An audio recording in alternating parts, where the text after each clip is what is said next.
Wind, rain, and wrecks. A storm rolls into Kern County and Southern California, bringing trouble on the roads and the hills where a massive wildfire raged at the end of last year. We have live 23 ABC News team coverage of the storms here in Kern County and the impacts in fire-ravaged Ventura County. We're going to start with 23 ABC's Brandon Johansson live at the Grapevine with the latest on the conditions there. Brandon?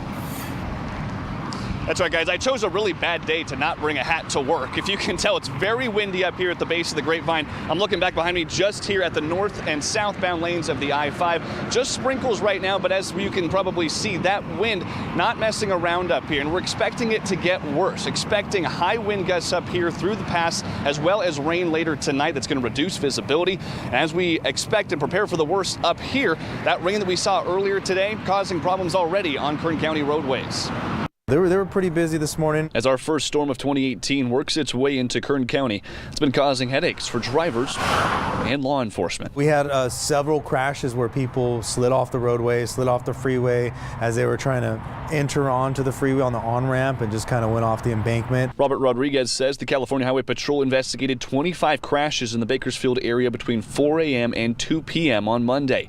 And that's high compared to what they see on a typical day. Much less than that, probably a third or even less than that. Meanwhile, Bakersfield police say that they were sent to 20 wrecks in that same time frame, and those numbers don't include crashes like this semi-rollover near Keene or a fatal crash into Hatchapee from Monday morning. You know, we want to caution you that if you're out and about and it's raining, take your time. The storm brings some of the first measurable rainfall of the season to Kern County, meaning the roads are slick. You know, that oil kind of rises up to the surface and it just creates a really slick roadway. Rodriguez says it's good to take it slow and to have a full tank of gas and plenty of water if you're heading out of town in these conditions, but he also recommends driving in the middle lanes if you can, since water tends to accumulate on the edges of the road. You tend to drive on the outside lanes, preferably drive more on the inside lanes, and that'll hopefully keep you from hydroplaning. Plenty of tips from CHP to keep you safe and to keep them a little less busy. Just really focus on your driving and focus on getting to your destination safely.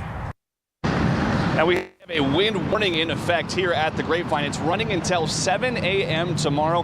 That means we could see gusts anywhere between 60 miles per hour and 80 miles per hour here. Definitely something you're going to keep an eye on as the rain will be potentially begin to fall later. It's going to reduce visibility. There's the possibility for down power lines and down trees as we get up into the pass. So definitely something you're going to want to keep an eye on. If your power does go out, be sure to download our 23 ABC app so we can keep you up to date on all the latest outages and if there are any closures or anything like that. We'll continue to keep you updated, but for now, from the Grapevine, Brandon Johansson, 23 ABC News.